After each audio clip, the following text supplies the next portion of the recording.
And this is your Superstation Joy 99.7 FM. So if you've been following us, then you know that for the month of May and of June, we're doing a series called My Story.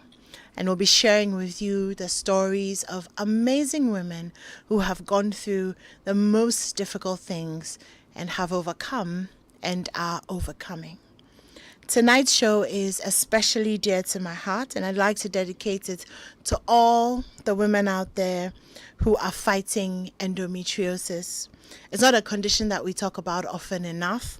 It comes with a lot of pain and a lot of tears, and a lot of times it's either misdiagnosed or not diagnosed at all.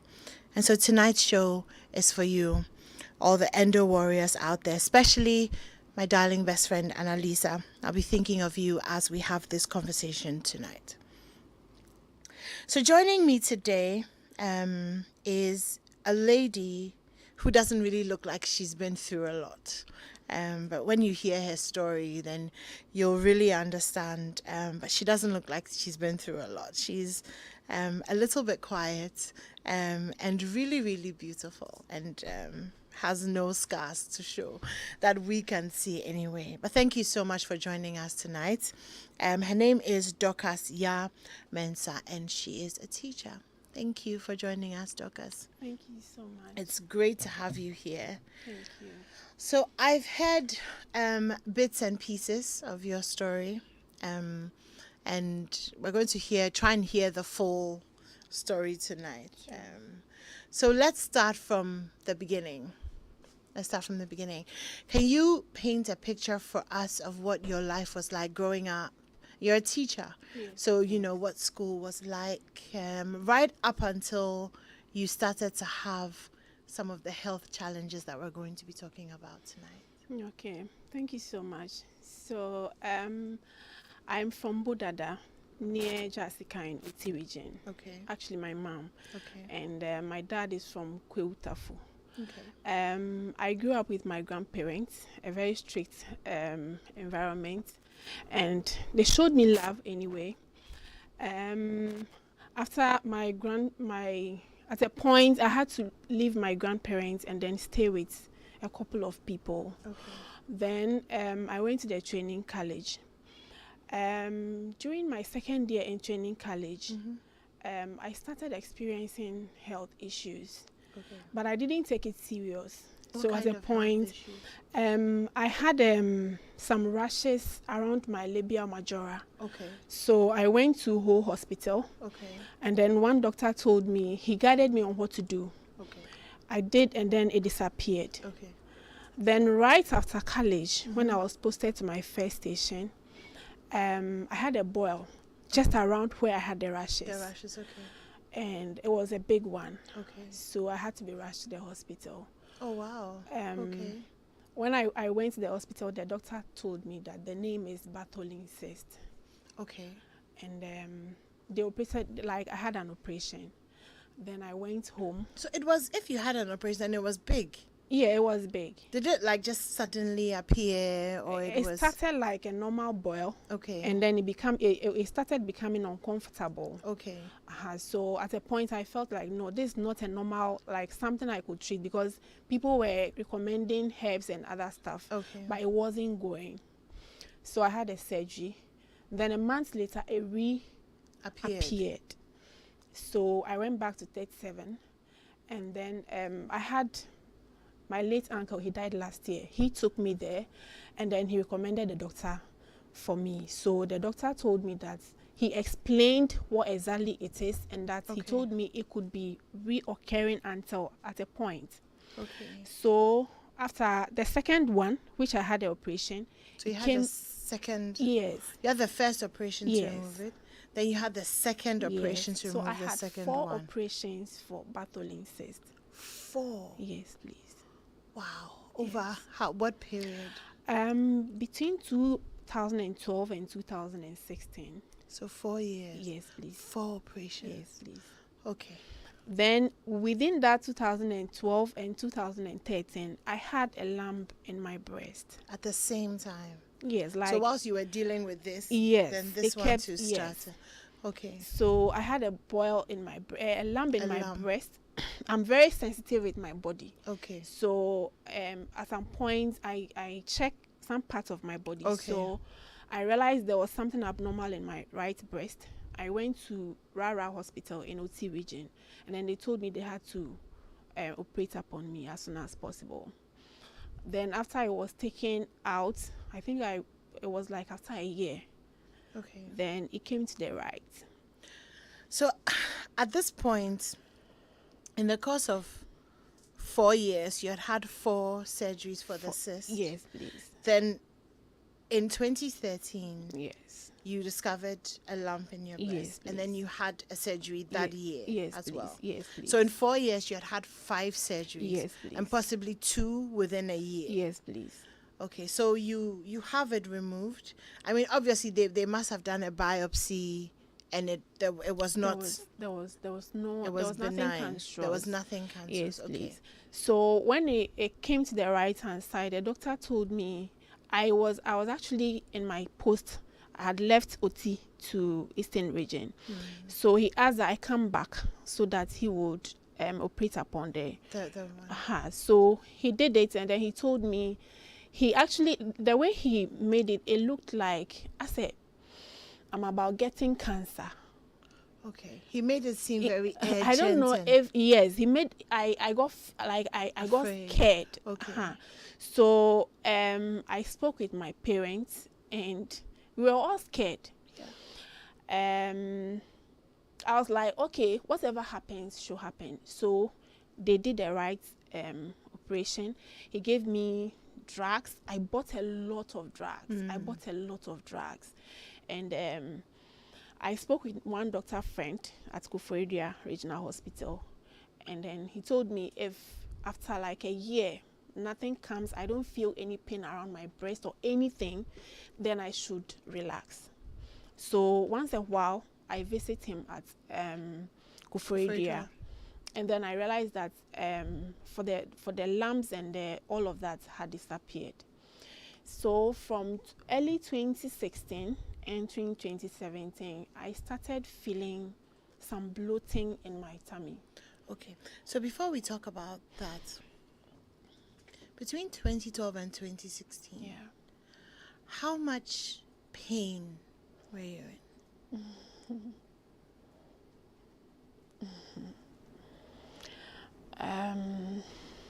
It's been a very tough journey, honestly. Like I have had a very tough journey. If I want to discuss about my health, it's been very, very, very challenging because it's one pain to the other. And then these are strange illnesses I've never had in my family line, and I'm not coming from that kind of home where I could easily get funds to take care of myself. And so I was thinking, if it's cancer, how am I going to go about it? Because I don't have somebody to call, oh, uncle or mommy or grandma, give me this amount of money to go and buy my drugs. So it was quite stressful. Like, it's been stressful. How did you fund the surgeries, the first 5? Yes, I was lucky I had started working. Okay. So I started with loans. Okay. Honestly, I had lived my life and my health on loans because that is the only thing I can resort on. Yeah. So when it started, I would go for a loan. If they diagnose another one, I'll go for a top-up loan. Until today, I'm here. Wow. Yeah. So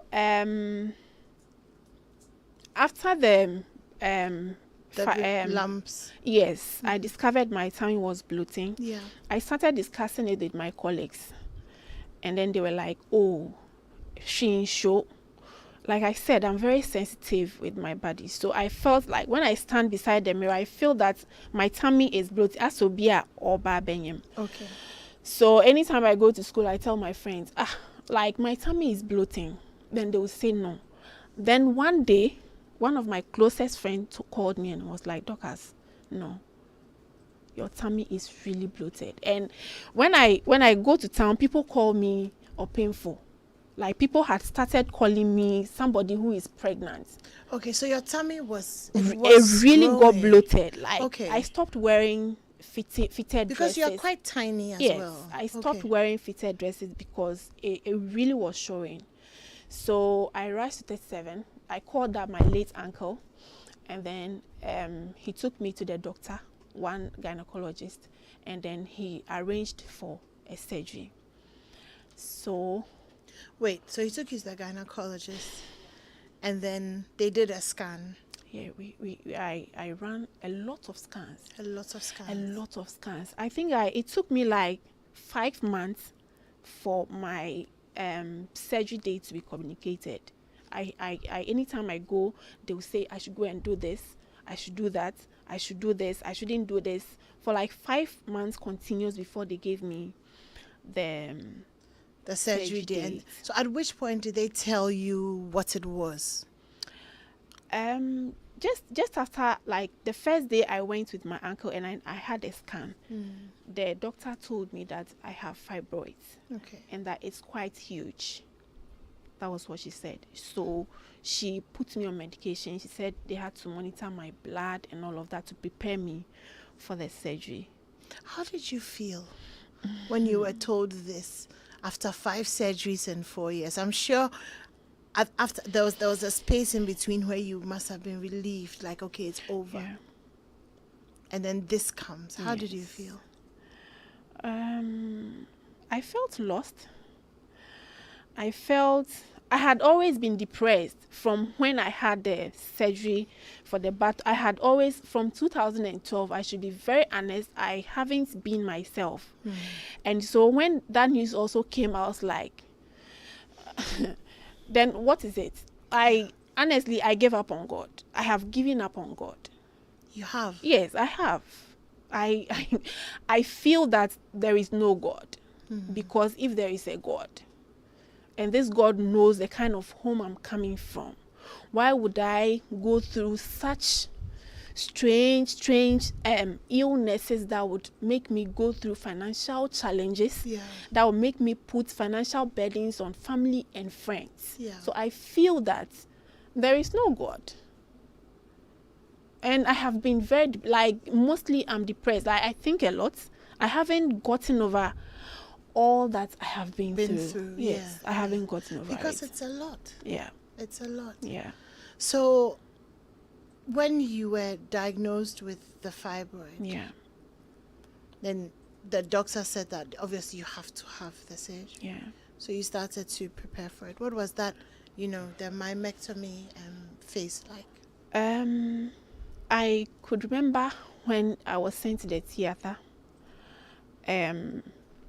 My doctor, like, she had started. They had anesthesia. They didn't inject the whole body. So I was, part of me was... They did the block. Yes. Okay, so that's fine. So I heard one doctor standing beside her said, like, this is quite significant. So I kept that in my head. So they had the surgery and they sent me to the ward. They brought a very big bucket, and the size of the fibroids was like as big as my thigh. Wow. Yes, it was full, like it was filled in the bucket. And then I don't know if it was a chemical or something to protect it from smelling. So they told me to send it to, is it pathological or something? Yeah. So I stayed there for, I think, 3 days, and then I was discharged. I went home, and then they booked me after a week to come for review. Okay. So I think that was when Dr. Lynn actually sat me down, and she said she wants to have a conversation with me. I started getting scared because I know fibroids goes with infertility, honestly. So she was like, I should be courageous enough to take whatever news she's going to give me. She's a very nice person, and so it was in a very calm environment. And this was a week after the surgery? Yes, please. Okay. So she told me they had discovered something called endometriosis. And that she told me that he asked if I had given birth, and I said no. And she said the pain I have gone through in the previous years with the myomectomy, like with the fibroids, is bigger than somebody who goes to labor. Yeah. And honestly, when I'm menstruating, it's terrible. It's crazy. Terrible. I bleed. There are times I can't lie prostrate. I can't stand there. There are some nights I have to wander about till day breaks. So she explained everything, and she told me that it's going to be a tough journey, but she wants to encourage me that she's going to be there anytime I need to speak with her or something. I should just come around. So she told me she wanted to prescribe a drug for me, and that drug I went to a lot of pharmacies. I didn't get it. Then I went to Kempinski. There was this pharmacy there, and then they said it was 3,000 something. Then I rushed back to Dr. Lane, and I told her that I can't afford it. So she said it's actually a medication that was going to stop my period from coming like a year or two. Then it would shrink, because now the place is fresh, so it would shrink the growth, like whatever that is torn around my uterus will shrink it. Then I would get better. So it would give your organs some time to heal. Exactly. So that there's not the shedding. Yes, please. All the time. Yes, please. Okay. So I told her I couldn't afford it. Then just when I left the hospital, I have this friend, James Aisen. He called me, and I have had very good friends who have been part of this journey. If not, I would have been gone. Yeah. And then he asked how it was going, and I told him. And quickly he arranged for money for me. I topped up, and then I went to buy the drug. So you ended up buying it. Yeah. Okay. And then I have this sister friend, Emalindate. She has also been very, very good to me. She supported at every point of the way. She's supportive. Like if I need funds or I need encouragement or anything, Emotional support. she's been there. Like I'm a piece of a whole like different people. Yes, who have. exactly. So I wanted to be able to explain to any of our listeners, our friends who are listening, who are not too sure what endometriosis is. Okay. Yeah. So I'm Googling from Mayo Clinic. I'm not a doctor, so I can't give a medical explanation of what it is. But endo is an often painful disorder in which tissue similar to the tissue that normally lines the inside of your uterus grows outside your uterus. And it acts as the normal endometrial-like tissue, so it thickens, breaks down, and bleeds with each menstrual cycle. But because it can't exit your body, it becomes trapped. And then surrounding tissue become irritated, develops scar tissue and adhesions, and it causes a lot of pain during menstrual periods. So my best friend who has endometriosis as well, she describes it as when she's in her period, it's like period pain that you have in your abdomen on every single organ. Yes. Because it's growing outside, and so it's like everything is bleeding. And when you talk about having period pain that is so bad, I've seen her lie on the floor, on her back, on her stomach, crying, tears, wailing, taking Advil, Tylenol, ibuprofen, paracetamol, anything. I've also heard her cry out once or twice that, like, God, would you just end this for me, because it's painful. Yeah. Is that how it's been for you? Yes. Most of the times, I think after the surgery, it took like a year. I didn't really feel the period pains. Because you had taken the medicine, so your period had stopped. Yes. Okay. Then it started again, and then the pain was crazy. Whilst you were on the medicine? No, I had finished with You had finished so like the medicine? after a year. Okay. Okay. So when my Periods comes, came back. Okay. it's like, I don't know. I've had a miscarriage before, so I know how it feels like when something is taking off. Yeah. Around my lower abdomen, I feel there's a very big Weight. wound. Like Okay. when I step on the floor, I feel the pain down there, and so I'm not able to carry myself well. I bleed a lot. And my back aches. Yeah. Endometriosis comes with forgetfulness. It comes with anxiety. It comes with anger. Yeah. Unnecessary anger. Because you're in so much pain. Yeah, it comes with a lot of things. Yeah. And so if you don't find that right environment, you would always be tagged as like a very bad person. Yeah, so it's painful. Like when you're having your menses, it's crazy, really, really crazy. You will feel around your lower abdomen. You will feel an extra pain. Like I said, it's not the normal menstrual pain. No, it can't comes be. with an additional Yeah. sort of pain. And so when I'm about having my menses, like I think a lot. Yeah. Yeah, I think a lot, because I even live alone. And so you can imagine When the pain comes. Yes. So, I mean, you had this pain-free 1 year, Yeah. and then the periods came back. Yes, please. So the pain came back. Yeah.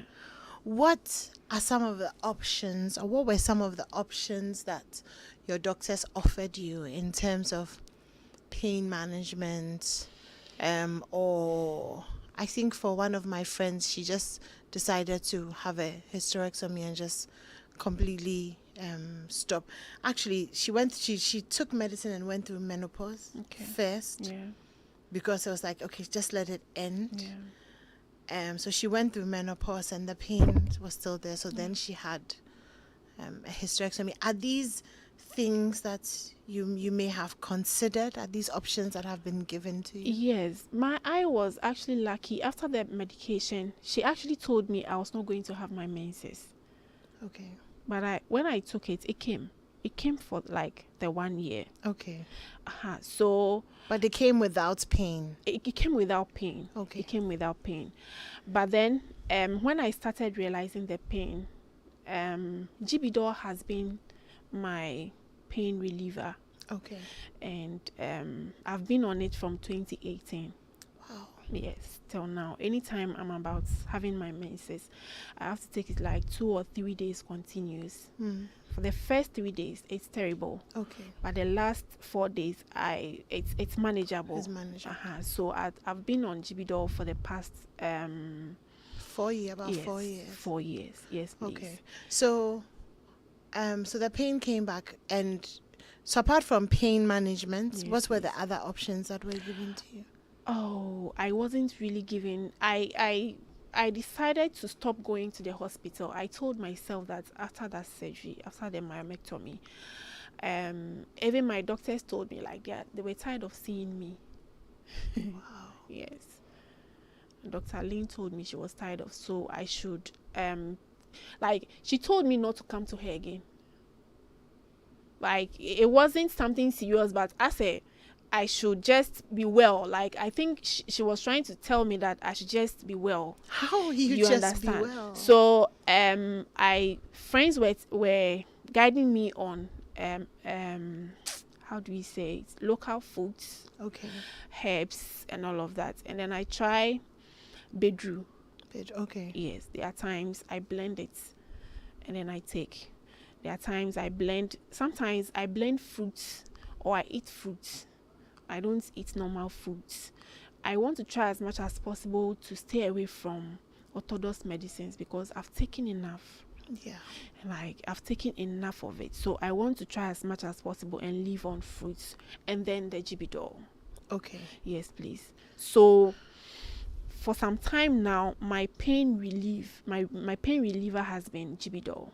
Yes, please. So if your pain is, let's say, at an 8 or a 9, on a scale, okay, let me start the question from here. Okay. On a scale of 1 to 10, Okay. where 10 is excruciating, I want to die pain, what number would you give your regular periods in terms of pain?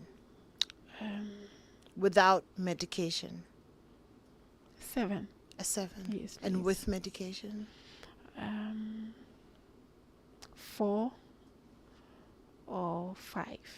So would you say that as much as the medication helps a little bit, it's more of an acceptance? You've accepted that. Yeah, when I take the Chibidor, if I take it in the morning and then I mistakenly forget to send it to school, from around 12 going, if I don't take any medication, I'll go through a lot of pain. So anytime I'm in my menses, I have it around me, because at some point, I think the drug will flush out of my body, and so I would have to take it back. And then when you take it, then you can go. Yes, please. So, is this what is going to be like until you get to the age where I keep asking myself. There's no menopause. I keep asking myself, and I haven't gotten an answer. Yeah. But so far, every month. Yes, that's what I'm on. The pain comes. Yes, unless I forget. Dr. Lynn actually told me that the possibility of having a child. Yeah, I was going to get to that too. Yes. Go ahead. The possibility of having a child with what she saw in the womb is extremely. My inability to have a child is extremely high. And so she advised me that it's not everyone who is born to have a child. We have people who, on health reasons, have accepted that, oh, I'll not have a child, I want to live. And they are happy. And there are people who have children and are not happy. So she counseled me, and she told me I shouldn't totally get discouraged that I may not have a child. But in my head right now, whether I have a child or not, I want to live. Yes. So it's not about having a child. I have cousins, I have brothers, I have my mother, I have my school children. I see people every day and they make me happy. So if I'm not able to have a child, I want to live. You want to live? Yes, please. But what did she tell you? What did she see that made her? Because at the moment you don't have any fibroids anymore. No, I discovered I started having a bloated tummy last year. So I spoke with my lady sister friend Emma, and then she asked me to go to Dr. Marina at East Legon. And then when I had a scan, they said it's big again, like it's actually back and it's very huge. But I told myself that I am not going to have a surgery again. You've had 8 so far. I am not. I won't. So I think sometimes it's about the mind. What did your doctor say when you said you won't have surgery? She told me, she actually said, like, I have fibroids. I don't know if she didn't see any trace of me having endo. No. The previous one. So okay. I told her I had a surgery before. So she checked my tummy and she said it doesn't even look like I have had a previous surgery, and that it's huge. And so she was going to put me on medications, but it's kind of a herbal kind of hospital. Okay. So honestly, I have a little bit of doubt on herbal stuff. Okay. So I was like, okay, if it becomes worse, then it means I would have a surgery. And I told myself I won't have any surgery. I won't. And from, I guess, September last year, it was a bit bloated. But now I feel quite better. Until I'm about ovulating, I don't see it grow that big. Okay, so when you're about to ovulate and then you see that it's getting big, so one can presume that it's because of this fibroid and then the endo issues that the doctor might say that you may not be able to please to continue. Yes, How please. does all of it make you feel? I mean, especially I want to know the moment that you found out that the fibroids were back. I mean, you've had 8 surgeries at this point. You've had, one huge fibroid removed. You've been diagnosed with endometriosis. You have pain every month. And then, okay, it's like, hi, hello, I'm back. How did you feel in that moment when you were told again? I always feel lost when I get the news. And honestly, with these health issues, I have tried suicide for like 3 times. Wow.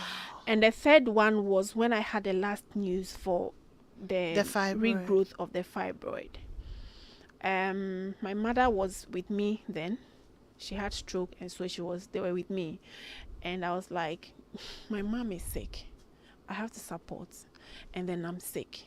And going for a surgery is not 1,800 cedis expenditure. So how am I going to manage it? I tried suicide. I tried it. But when I was in the middle of it, I asked myself, so if you die right now, what's going to be the fate of your parents? Yeah. They are with you. Aren't people going to say they even came here to kill you? To kill you. So I asked myself a lot of questions, and then I decided to change my mind. So like I said, I have been overly depressed. Like at every point in time, I get a flashback of a part of my health, and it shrinks my joy. Like I get flashbacks, and I ask myself, so if there is any God, like, where is that God? Yeah. Like, who is this God that doesn't see my predicament? That anytime I go to the hospital, a doctor will tell me that, oh, this is happening to you, and so you have to do this, or you have to buy this drug, or you have to do this. Yeah. Are you a spiritual person? Were you a spiritual person? Before all of this? Yes, you used to go to church? Yes, I was. You had a relationship with God? Yes, please. And that has changed? It has changed. I won't lie. I won't sit here and lie. I have a couple of friends who know I don't believe in God anymore. So you don't go to church anymore? I've stopped going to church for like 6 years. Wow. Yes. So what do you draw strength from then? I draw strength from the children I teach. I draw strength from my positive friends. I have very good friends who encourage me. I draw strength from work. I am very busy when I go to work. I draw strength from my cousins, my relationship.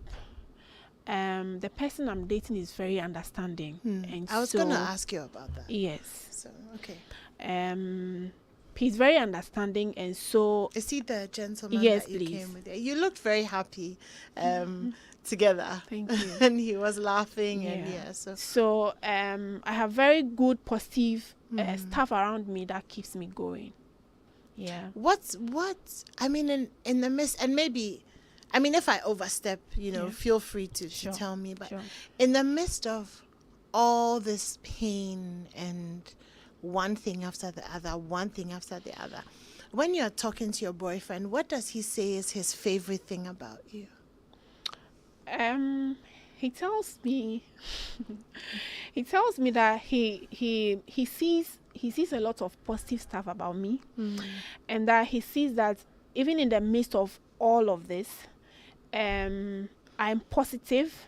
I'm hardworking. My concentration is not on my health, but how to get better in life and move on. There was a day I asked him, I think even I asked him today, that, okay, so let's say I will not be able to have a child. What would you do? And then he told me that before he didn't know, now he knows. So we had already started a relationship, and they are... in today's world, it's not okay to say it is not possible.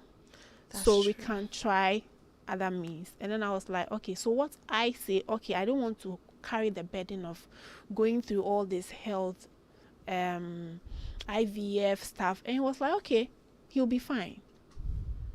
He's here. Yeah, he told me he'll be fine. So I'm connected. I'm so lucky I'm connected to very correct people. Yes, that edge me on.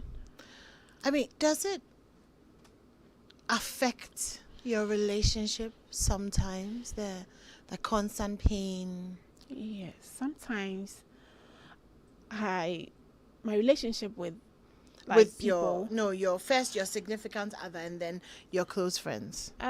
Yes, when it comes to anxiety and anger and all of that, I feel that it affects me even at work, because I am a kind of a no-nonsense person.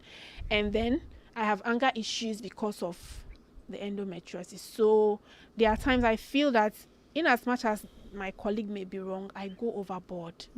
Yes, I get overly angry.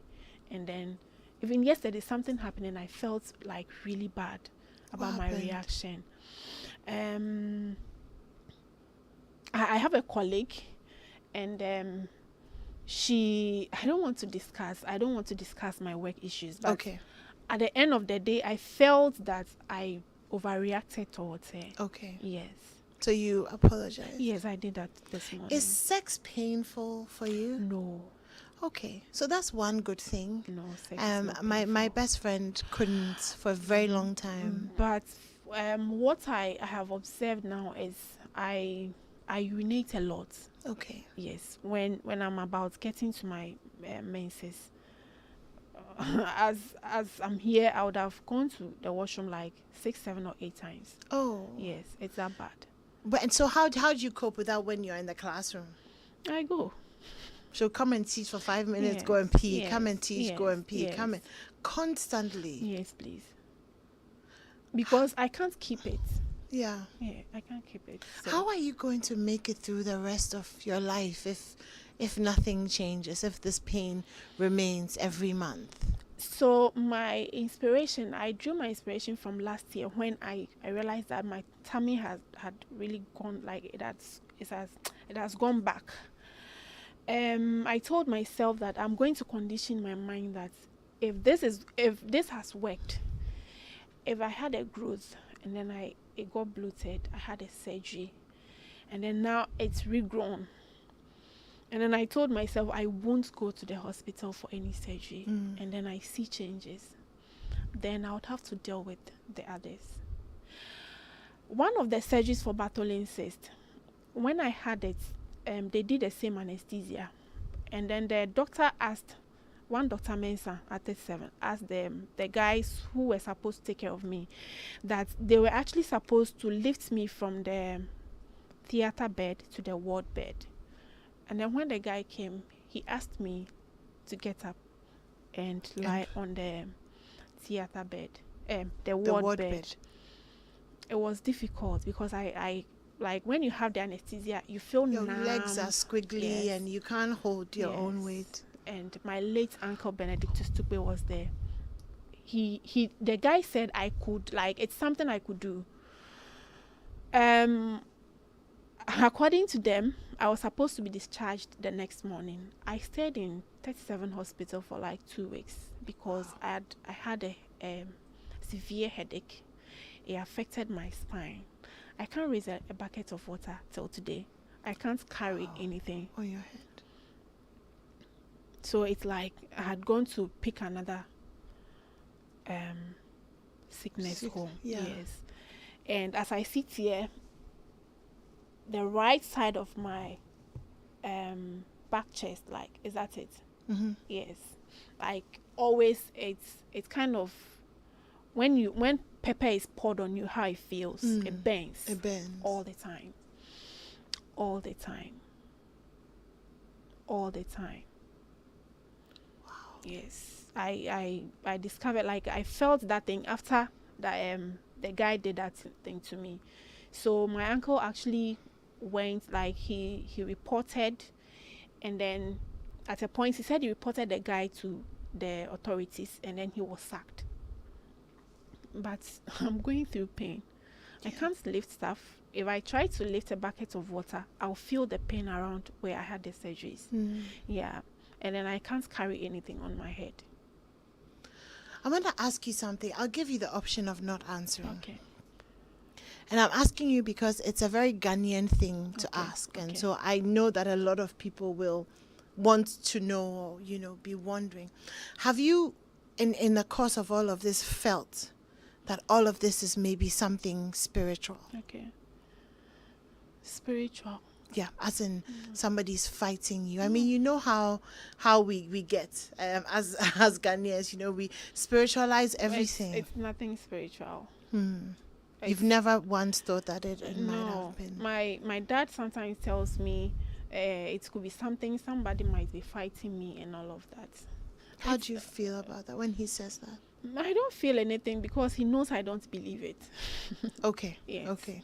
I don't, it's nothing spiritual. I'm just sick. I'm human. And maybe I'm just unfortunate. All of this has crossed my path. Yes. I don't think it's anything spiritual. Okay. Because what would I have done to somebody to deserve this? Did a person come to plant the thing in my womb, or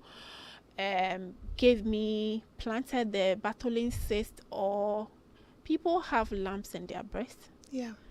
One doctor once told me that I have a high estrogen. I don't know if that's estrogen. Yes. Okay. So I feel those things are all connected. Yes, please. Do you think that the Ghanaian healthcare system has helped you? Or are there times that you've wished you were maybe somewhere in the Western world where there's all the technology? For that, I wish I was in a Western world, but I don't want to be ungrateful to the doctors who have taken care of me. Apart from the one who asked me to actually leave the theater bed to the ward bed, and then I had these effects. Like I'll say, Dr. Lin, Dr. Mami Bekun, Dr. Lai. Like I have a lot of doctor friends who have been very, very, very good to me.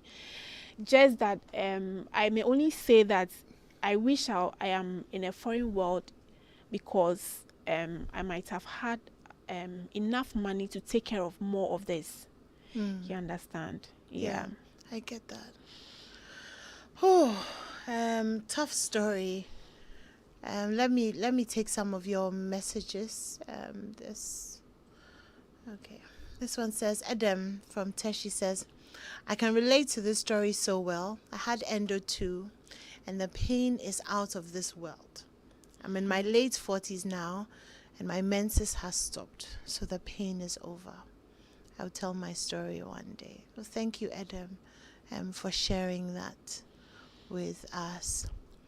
This is where society must leave you be. If anyone should question why no marriage and child in a nice way, respond when they die, you will. I know it sounds harsh, but it's passed over due for the pressure to stop. I wish, Nana Kwesi says he wishes he was your friend. So do you get that? Do people pressure you about marriage and children?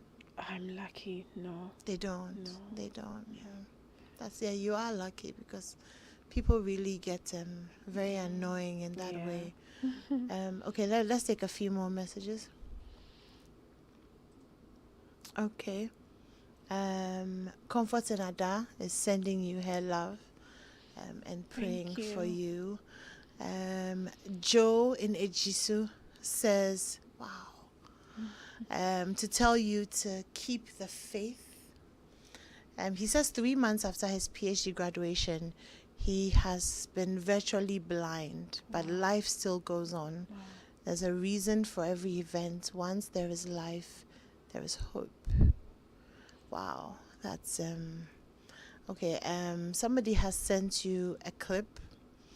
I don't know what it is. It's a YouTube video. She says that I pray that it renews your faith in God. Of course, we can expect that those kinds of messages will come. Okay, Papa Ansa says, good evening. I feel very sad and I'm even crying. She has really suffered. Why won't she deny God? She has to go for a loan to undergo operation. But he still says God loves you anyway. So that's from Papa Ansa. Thank you. Okay, we still have a few more. Okay. There is an injection that can shrink fibroid, but you won't get pregnant. My doctor once told me. So somebody who also is going through some health conditions. McCosby says, remember all the good people that have come your way to help you. They are all the embodiment of God. He says, I feel your pain. It's difficult for people to understand when you've been through something and you get to the point where you can say, I don't know if God exists, if God exists anymore. I even find myself restraining, from saying, oh, but no, you have this and you have this and this must be God and this must be God. But I mean, it's our journeys. Nobody knows the pain that you have gone through, the despair. I'm sure in the beginning you must have cried out, so many times. I mean, so it is what it is what I say. Claudia says to tell you that she really respects you and your courage, and she loves you to bits. So she's sending her love. Thank you. Oh gosh, you guys are going to make us cry in the studio. Animwaa, okay. Thank you for your advice. I'm not going to read. I'm not going to do so. It's another, God and getting a prophet message. So I think that if for those of you who are sending us a lot of messages about the way she feels about God, I think if you're that convicted, then maybe, you pray for her and just, let her be, right? Yeah, just let her be. But thank you so much for texting in. We're really grateful for your love and for all the messages and for the kisses and the prayers. I'm going to sign out now, but I want to say thank you to you, Dorcas. Thank you so much for sharing your story with us. Thank you so much too. And like I said in the beginning, today's show has been dedicated to all the women out there who have been through so much pain and still find a reason to smile. When I walked in this evening, Dorcas was smiling. So I can tell you that in the midst of all her pain, she has a reason to smile. And we're thankful for that. Thank you. So honored to have you here. You so much. And keep fighting on, keep marching on, and yeah. Okay, so we'll do this again next week, Wednesday at 7 o'clock. My name is Anim-Addo. A very big thank you to you for staying tuned in, especially to those of you who got home about 20 minutes ago and you've been sitting in your car listening to us. Also, a big thank you to Abeku, who's here with me, to the rest of the team, and to Victor, who had this fabulous idea of telling all these stories. We're so grateful for your time this evening, and we'll do this again next week, Wednesday. Stay safe.